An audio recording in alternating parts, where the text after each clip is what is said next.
रख हौसला वो मंजर भी आएगा, रख हौसला वो मंजर भी आएगा, प्यासे के पास चलकर समंदर भी आएगा।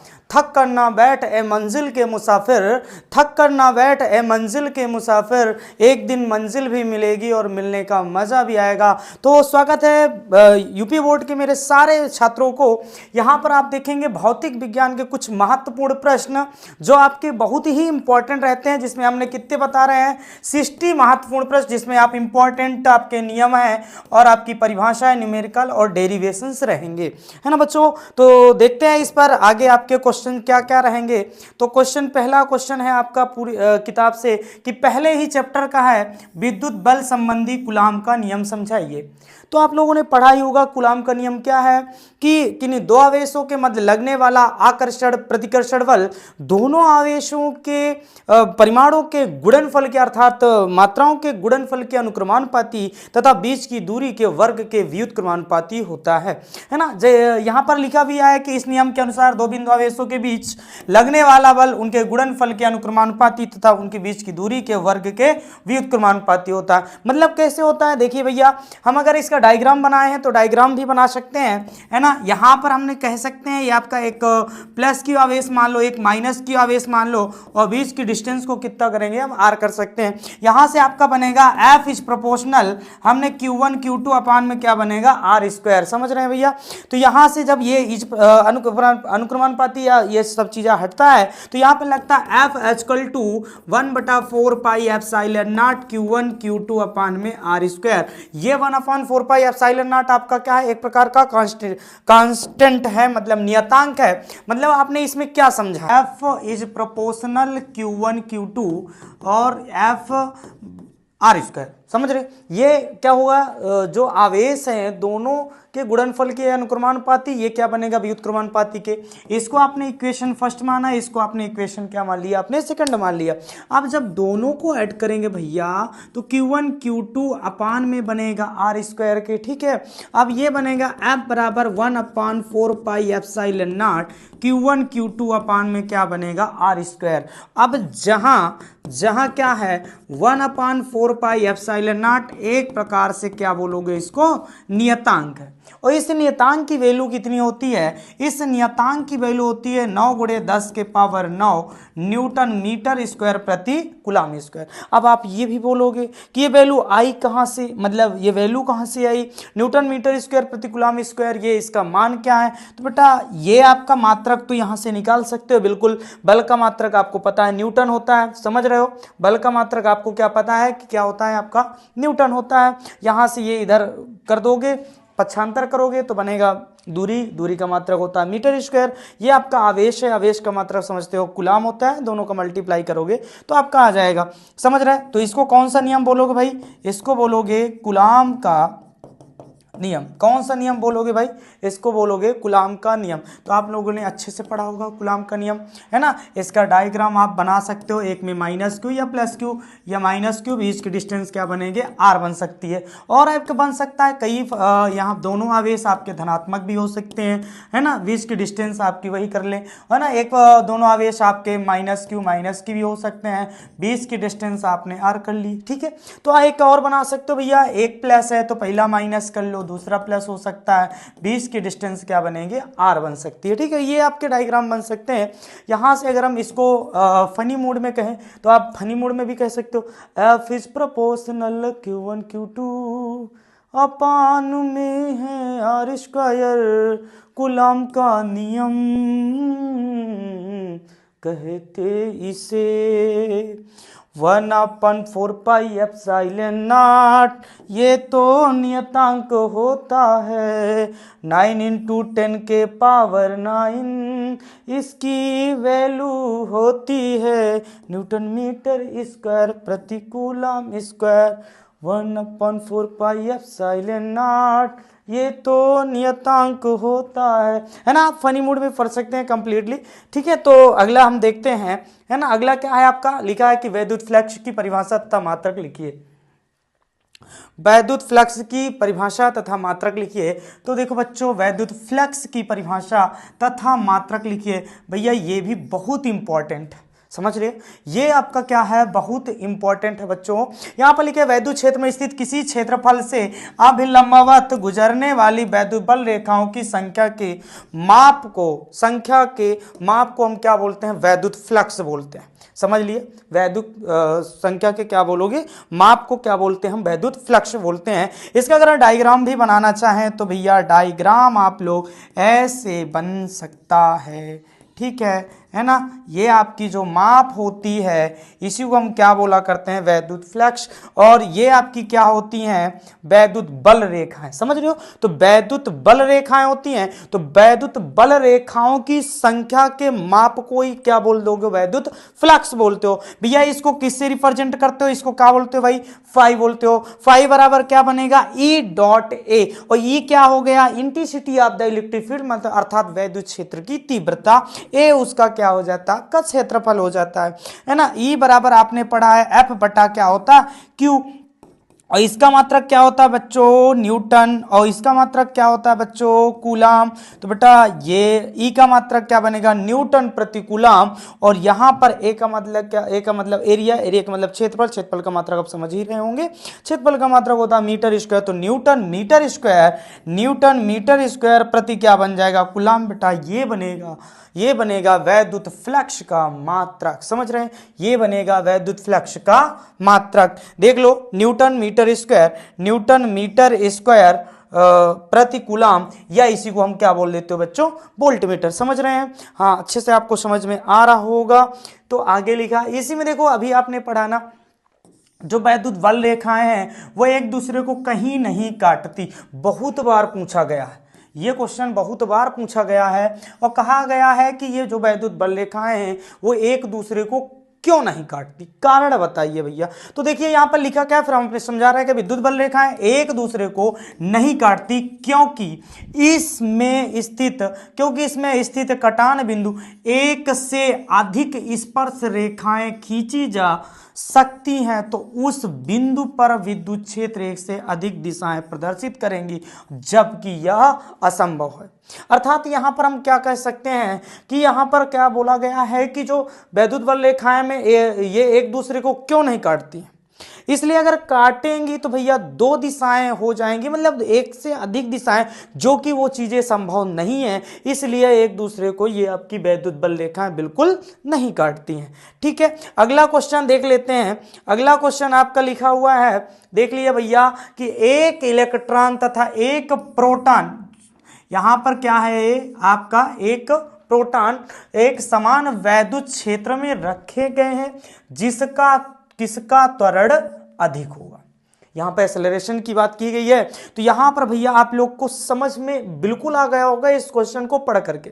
आ गया, एक इलेक्ट्रॉन तथा एक प्रोटॉन एक समान वैद्युत क्षेत्र में रखे हैं, इलेक्ट्रॉन भी है वहां पर प्रोटॉन भी है। आपसे पूछा जा रहा है किसका त्वरण, यहां पर पूछा जा रहा है किसका त्वरण क्या होगा, अधिक होगा। तो भैया इलेक्ट्रॉन का वैसे भी द्रव्यमान क्या रहता है, कम रहता है, पता होगा।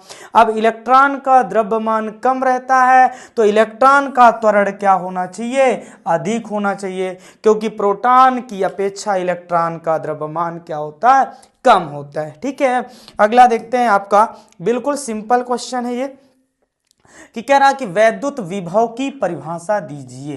क्या कह रहा बच्चों, कि वैद्युत विभव की परिभाषा दीजिए तथा इसका क्या लिखना है, मात्रक लिखना है। समझ रहे, विभव की परिभाषा देना है और मात्रक देना है। भैया देख लीजिएगा, आप पढ़ रहे हैं कि वैद्युत ये क्या होता है, वैद्युत विभव की परिभाषा समझ लिया जाए बिल्कुल। यहाँ पर हम इसको मान लेते हैं, इसको क्या बोलते हो भैया, अनंत। क्या बोलोगे भैया, अनंत। क्या रखा है, धन परीक्षण आवेश, ये कोई बिंदु P है, यहाँ पर कार्य क्या करोगे, W एक्सटर्नल, क्या करोगे, W एक्सटर्नल, और इस विभव को रिप्रेजेंट करोगे V से, और V बराबर होगा W एक्सटर्नल बटे में Q नॉट। क्या बनेगा, V बराबर W एक्सटर्नल बटे Q नॉट। समझ लिया कि अनंत से क्या भैया, अनंत से धन परीक्षण आवेश को किसी बिंदु तक लाने में क्या पढ़ रहे हो कि अनंत से धन परीक्षण आवेश को किसी बिंदु तक लाने में बाह्य बल द्वारा किया गया कार्य, है ना, क्या कहा, बाह्य बल द्वारा किया गया अर्थात धन परीक्षण आवेश का जो क्या बनेगा, अनुपात, क्या बने बच्चा, अनुपात बना, उसी को क्या बोलते हैं, वैद्युत विभव। इसका मात्रक बेटा क्या होता है, वोल्ट होता है, क्योंकि यहां पर कार्य है, कार्य का मात्रक क्या होगा, जूल, और यहां पर आवेश का मात्रक क्या होगा, कूलाम। तो एक दूसरा मात्रक बनेगा जूल प्रति कूलाम, जिसे क्या बोल दोगे आप, वोल्ट बोल दोगे। यहां पर आपका छपा भी है, पढ़ लिया जाए। लिखा है कि वैद्युत क्षेत्र में किसी बिंदु पर वैद्युत विभव परीक्षण मतलब धन परीक्षण को अनंत से उस बिंदु तक लाने में किया गया कार्य धन परीक्षण के अनुपात को वैद्युत विभव। वही चीज हमने बताया कि आपका अनंत से धन परीक्षण आवेश को किसी बिंदु तक लाने में बाह्य बल द्वारा किया गया कार्य तो धन परीक्षण आवेश का अनुपात ही आपका क्या कहलाता है, वैद्युत विभव। इसका मात्रक क्या होता है भैया, ये लिखा है कूलाम प्रति वोल्ट, कूलाम जूल प्रति कूलाम, या क्या बोल सकते हो यहाँ पर वोल्ट कह सकते हो। समझ लिया होगा, बिल्कुल समझ रहे होंगे बच्चा। यहाँ पर लिखा है समविभव पृष्ठ से क्या तात्पर्य है बेटा, समविभव पृष्ठ, सम मतलब समान, विभव मतलब विभव, पृष्ठ मतलब किसी भी प्रकार का सरफेस हो, है ना बच्चा। यहाँ लिखा है सम, फिर लिखा है विभव, है ना। सम मतलब क्या बच्चा, समान, विभव का मतलब समझ ही रहे हो, विभव, और क्या है यहाँ पर पृष्ठ, पृष्ठ का मतलब समझ लिया जाए कि सरफेस। समझ लिया, तो मतलब क्या है समविभव पृष्ठ से क्या तात्पर्य है, यहां पर किसी वैद्युत क्षेत्र में खींचा गया वह पृष्ठ, समझ लिया, एक वैद्युत क्षेत्र है, उस वैद्युत क्षेत्र में खींचा गया एक ऐसा पृष्ठ हो जहां पर सभी बिंदुओं पर विभव क्या हो, समान रूप से वितरित हो। एक ऐसा पृष्ठ हो जहां पर जो विभव बने वो समान रूप से वितरित हो, क्या हो, समान रूप से वितरित हो। जहां पर विभव समान रूप से वितरित है वही क्या कहलाएगा, समविभव पृष्ठ कहलाता है। समझ लिया, क्या कहा कि किसी वैद्युत क्षेत्र में खींचा गया वह काल्पनिक पृष्ठ या वह पृष्ठ जहां पर जो विभव हो समान रूप से क्या हो, समान रूप से वितरित हो, फैला हुआ हो, वही आपका क्या कहलाएगा, समविभव पृष्ठ। आगे बहुत ही ललनटाप क्वेश्चन है बेटा, देखिए गॉस की प्रमेय, ये साला गॉस है, इसको समझ लिया जाए, है ना। गॉस की प्रमेय बहुत ही इंपॉर्टेंट रहती है बच्चा। यहाँ पर लिखा है गॉस की प्रमेय या गॉस की थ्योरम है क्या, इसकी प्रूफ भी आता है ना, लेकिन ये 1 नंबर या 2 नंबर में कहा करता है गॉस की प्रमेय। तो गॉस की प्रमेय के अनुसार, ये आप हमेशा देखिए किसी के प्रमेय पूछा जाए उसका कथन जरूर इतना लिख लिया करिए, क्या लिखेंगे, गॉस की प्रमेय के अनुसार। क्या लिखा है, किसी बंद पृष्ठ से गुजरने वाला कुल वैद्युत फ्लक्स, समझ लिया, किसी बंद पृष्ठ से गुजरने वाला कुल वैद्युत फ्लक्स उस पृष्ठ से, कुल वैद्युत फ्लक्स उस पृष्ठ पर लगे कुल आवेश का, कुल आवेश मतलब क्यू का, कुल आवेश मतलब क्या करोगे, क्यू का 1/ε0 गुना होता है ना। समझ लिया, क्या कहा गया है, गॉस की प्रमेय किसी बंद पृष्ठ से गुजरने वाला जो कुल वैद्युत फ्लक्स है उस पृष्ठ के परिबद्ध कुल आवेश का 1/ε0 गुना होता है। इसी को हम क्या बोल देते हो भैया, गॉस की प्रमेय। यहां पर लिखा है φA = Q/ε0। ठीक है, समझ में आ रहा होगा बच्चा, समझ रहे हो गॉस की थ्योरम। अब भैया रेखीय आवेश घनत्व क्या है, लीनियर चार्ज डेंसिटी, समझ रहे हो क्या बोला है, लीनियर चार्ज डेंसिटी। अब यहां पर लीनियर मतलब रेखीय, चार्ज मतलब आवेश, डेंसिटी मतलब घनत्व। इसका क्या मतलब हो गया बेटा, इसको रेखीय है तो इसको डिनोट करोगे लैम्डा, किससे करोगे, लैम्डा। लैम्डा बराबर होता है क्यू बटा में L, alpha linear, alpha linear. समझ रहे हो, लीनियर में रेखीय, लैम्डा से रिप्रेजेंट करोगे, एल आपका क्या होगा, यहाँ पर वितरित होगा। अब भैया मोरे लाला मोरे हीरा, इसको देखो क्या कहोगे कि एकांक लंबाई पर, क्या बोलोगे भैया, एकांक लंबाई पर। एकांक जब कभी इस तरह रूप में दिखाई दिया करे हमेशा उसको बोल देते हैं बच्चा कि एकांक लंबाई पर। समझ रहे हो हीरा। यहाँ पर एकांक लंबाई पर क्या करना है, वितरित आवेश, जो आपका आवेश है एकांक लंबाई पर वितरित आवेश पर या एकांक लंबाई पर उपस्थित आवेश की मात्रा, समझ लिया, एकांक लंबाई पर उपस्थित आवेश की मात्रा को हम क्या बोलते थे बच्चा, रेखीय आवेश घनत्व कहते हैं। इसको रिप्रेजेंट किससे करते हो, लैम्डा से। किससे करोगे भैया, लैम्डा से। अब इसका मात्रक की बात आती है, देखा बच्चा मात्रक, मात्रक बिल्कुल ललन टाप मात्रक रहेगा भैया। मात्रक की बात है, यहां पर क्यों है, आवेश है। आवेश का मात्रा बच्चा जानते होगे क्या होता है, कूलम, और लंबाई का मात्रक क्या होता है बेटा, मीटर।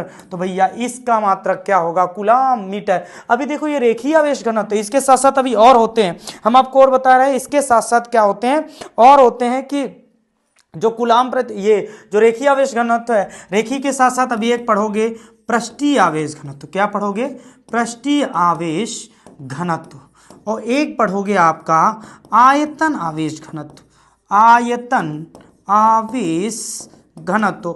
और अभी आपने पढ़ा है रेखीय आवेश घनत्व, समझ लिया है ना। पृष्ठीय और आयतन, ये दो चीजें आपको मैं HW के रूप में दे रहा हूं, इनको करिएगा। ये है सरफेस चार्ज डेंसिटी, ये है वॉल्यूम चार्ज डेंसिटी, समझ रहे हो, मतलब पृष्ठीय आवेश घनत्व है और आपके पास आयतन आवेश घनत्व है। ठीक है, आप लोग समझ लिए होंगे। ये आपका वही चीज दे रखा है, Q/L मात्रा कूलम प्रति मीटर, है ना। किसी तार के प्रति एकांक लंबाई पर वितरित आवेश की मात्रा रेखीय आवेश घनत्व कहलाती। समझ लो, आपको जो हमने समझा रहे हैं वही चीज यहाँ पर दे रखा, जो चीज हम बिल्कुल समझा करके आए हैं। आगे देखते हैं भैया, आगे देखते हैं। बहुत ही अच्छा क्वेश्चन, बहुत ही ललनटाप क्वेश्चन है बच्चा, इसको जरूर देखिएगा भैया ध्यान से, अपनी सारी नजरों को इस स्क्रीन पर देखिएगा बेटा। लिखा वैद्युत क्षेत्र की तीव्रता, गजब का क्वेश्चन है यार। तुम क्या पढ़ रहे हो, ये क्वेश्चन बिल्कुल आप लोग कमेंट बॉक्स में कमेंट कर सकते हैं ना, बिल्कुल कर सकते हो। यहाँ लिखा है वैद्युत क्षेत्र की तीव्रता क्या है।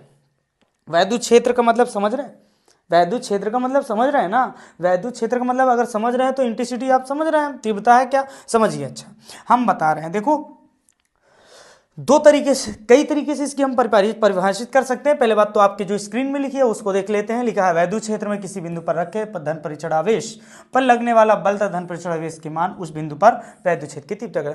हल्का पल्ले नहीं पड़ा होगा। हम देखते हैं क्या बता रहे हैं। E बराबर F/Q0 कर दें, कर दे, और भी कर सकते हो भैया, लिमिट लगा दो, लगाना नहीं लगाना, चलिए इसी से हम बता दे रहे हैं। एकांक धन परीक्षण आवेश, क्या बोलोगे बच्चा, एकांक धन परीक्षण आवेश कहां पर, वैद्युत क्षेत्र में, वैद्युत क्षेत्र में स्थित एकांक धन परीक्षण आवेश पर लगने वाला बल वैद्युत क्षेत्र की तीव्रता कहलाता है। इसका मात्रक क्या होता है भैया, इसको मात्रक हमने बताया था, इसका न्यूटन होगा, आवेश का कूलम होगा तो न्यूटन प्रति कूलम, और बाकी बीमा उमा तो आप लोग निकाल लेते हो, इतने तो होशियार हो बच्चे मेरा। चलिए अच्छा आगे देखते हैं, आगे आगे आगे आगे आगे ये भैया आएगा, क्या आएगा भैया, देखो यहाँ लिखा इलेक्ट्रॉन वोल्ट, गजब है ना। इलेक्ट्रॉन वोल्ट की परिभाषा दीजिए, इसको रिप्रेजेंट किससे करते हो, ईवी से। इलेक्ट्रॉन वोल्ट भैया, इलेक्ट्रॉन वोल्ट समझिएगा। यहाँ लिखा है एक इलेक्ट्रॉन वोल्ट वह ऊर्जा, गजब, ऊर्जा, ऊर्जा है, बिल्कुल ऊर्जा है भैया। कार और मात्रा का सबसे, कार और ऊर्जा का जो मात्रा का सबसे छोटा इसी को माना जाता है, इलेक्ट्रॉन वोल्ट को, समझ लिया जाए। एक इलेक्ट्रॉन वोल्ट वह ऊर्जा है जो एक इलेक्ट्रॉन एक वोल्ट विभवांतर त्वरित होने पर प्राप्त होती है। हम और शॉर्टकट बताते हैं बच्चा कि एक इलेक्ट्रॉन वोल्ट क्या है, समझ लिया जाए। एक इलेक्ट्रॉन वोल्ट क्या है, एक इलेक्ट्रॉन कि इलेक्ट्रॉन को एक बिंदु से दूसरे बिंदु तक, कोई भी इलेक्ट्रॉन को एक बिंदु से दूसरे बिंदु तक ले जाने में किया गया कार्य एक इलेक्ट्रॉन वोल्ट कहलाता है। इलेक्ट्रॉन को एक बिंदु से दूसरे बिंदु तक ले जाने में किया गया कार्य एक इलेक्ट्रॉन वोल्ट कहलाता है, जब उन दोनों बिंदुओं के बीच का विभवांतर कितना हो बेटा, 1 वोल्ट हो। अब यहां पर एक इलेक्ट्रॉन वोल्ट का मान 1.6 × 10⁻⁻19। अब भैया क्या लिखोगे इसमें, भैया इलेक्ट्रॉन वोल्ट है, ऊर्जा का मात्रक है, कार्य का तो कह में आएगा भैया, ये जूल में, कह में आएगा बच्चा, जूल में। समझ लिया कि इलेक्ट्रॉन वोल्ट का मात्रक क्या हो गया भैया, जूल हो गया। समझ रहे हो बच्चा, समझ रहे होगे। चलिए आगे है आपका धारिता, क्या है भैया, धारिता की परिभाषा दीजिए। आप पढ़े होंगे संधारित्र धारिता। किसी संधारित्र की धारिता उसकी एक प्लेट को दी गए आवेश दोनों प्लेट के बीच में उत्पन्न विभवांतर के अनुपात के बराबर होती है। ये देखो धारिता, आवेश को धारण करने, आवेश को धारण कर ले, आवेश को जो धारण करेगा वही उसकी धारिता कहलाती है ना।